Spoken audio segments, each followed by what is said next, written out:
There's magic in moonlight. I think you know this, and I know it too. And so do the fisher folk who live in the small villages on the west coast of Scotland. For they live amongst a magical people, the seal people, or Selkies as the locals call them. Now the Selkies love moonlight, and so when the moon shines bright and creates a pathway across the water onto the shore, the Selkies will swim in their seal form to the shore, slide out of their seal skins, and take human form on the beach so they can dance in the moonlight. Now if you want to see a Selkie, it's best to go out in the moonlight, as Duncan did. Duncan was a fisherman, and he was a loner, but all his life he'd heard about Selkies and wanted to see one. So on the night I'm going to tell you about, when the moon was especially bright, and it created this pathway across the water, oh, so enticing that Duncan himself wanted to follow it. And he did, although along the shore. And that moonlit path ended in the cove beneath Duncan's house. Well, Duncan, he followed along the shore till he got close to the rocks that lined the cove. And then he crept up quietly, for he heard something. 'Twas music and laughter. And Duncan in hope, oh, Duncan, he crept up and he peeked around the rocks. And there were 12 Selkies, beautiful maidens, come out on the land and dancing in the moonlight, their seal skins folded neatly near the rocks. Well, Duncan, he took one of the seal skins, he took it home and hid it, for he knew a Selkie could not return to the sea without a seal skin. The next morning, Duncan returned to the cove, and there, sitting alone, was one sad maiden, for she had no seal skin, so could not return to the waters. Duncan went up, and he asked her name. Mara. My name's Mara, and I can't return to my home. But Duncan, he takes one look at Mara and he falls in love. Mara, why don't you come home with me? And so Mara did. And after a time they liked each other well enough, so they married. And as time went on, they had children. 7 in all they had. Well, when each child was born, and 6 months of age, Mara would take the babe down to the sea without telling Duncan. She'd take the babe and unwrap its little foot and put it in the water. Ooh, the babe didn't like the cold and would cry, and Mara would comfort the child and take it home. But something different happened with her 7th son, Alexander. When she took Alexander down to the water and put his little foot in, he laughed with glee. Oh, and Mara, she smiled, for she knew Alexander was more Selkie than human. Well, as time went by, Mara missed her home in the sea, and so of an evening she'd say to Duncan, Duncan, I've loved you, I've married you, I've had your babes and I've raised them. Don't you think it's time now to give me back what's mine? For I know you've taken it, Duncan.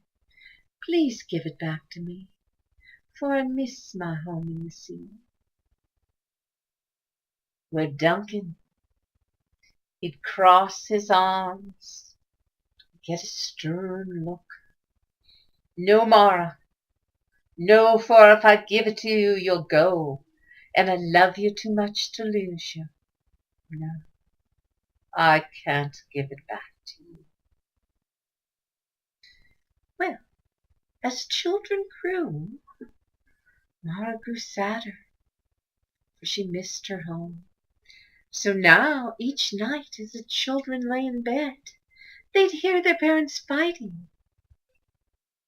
By the time Alexander was 7, he listened to the arguments each night and wondered what his father had of his mother's. He knew his mother missed it so, and he decided to look for it. He didn't know what it was, but surely he'd recognize it when he found it. Well, one day, Alexander went up to the croft in the hills where his grandfather lived, and up in the attic way back in a corner, he found an oilcloth wrapped package. He pulled it out and unwrapped it. And oh, there was a sealskin, the fur soft as silk. Alexander knew without a doubt that this sealskin belonged to his mother. He wrapped it back up, carried it down, and hid the package on the shore. Then he went up to the house and waited for his mother to be alone. And when she was, he said, Mother, I think I've found something of yours. Come with me and I'll show you. Well, Mara, she left her cooking and followed her son down to the shore. And Alexander, he handed her the package. And when Mara unwrapped it, oh, my sealskin, my sealskin! Oh, Alexander, oh, thank ye, son, thank ye. Alexander, you know, don't you, that this means I must return to the sea, for I'm a Selkie. But do you know, Alexander, that you're a Selkie too? Would you come with me to my home in the sea? Well, Alexander, he looked at his mother, then looked up on the bluff at his home, and out at the waters of the sea. "Aye, Mother, I think I will come with thee." "Good. Stay here with my sealskin while I say goodbye to the others." And Mara went up to the house one last time. She called her children together. She told them she loved them, but that she was a Selkie, and her home was the sea, and she must go home. She said if they ever needed her, they only had to come to the shore and call, and she would come down to them.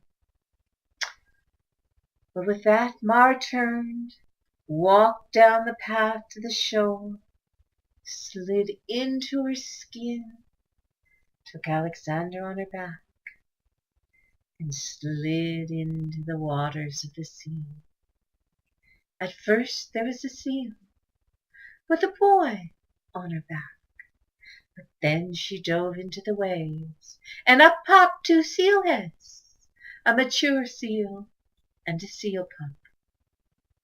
They looked up at the house on the bluff and dove into the waters of the sea and were seen no more. But after that, when the fish weren't biting for any of the fishermen, Duncan only had to go down to the shore, and there'd be a passel of fish waiting for him, and 2 seals watching from out in the water. And the children, they knew, on their birthdays the first thing they do is run down to the shore, and there'd be some treasure, a ball, a gold coin, and 2 seals bobbing out in the surf. For there was Mara, she never forgot her children on the land, though she spent most of her time with her son in the sea. And that's the story of the Selkie. Thank you.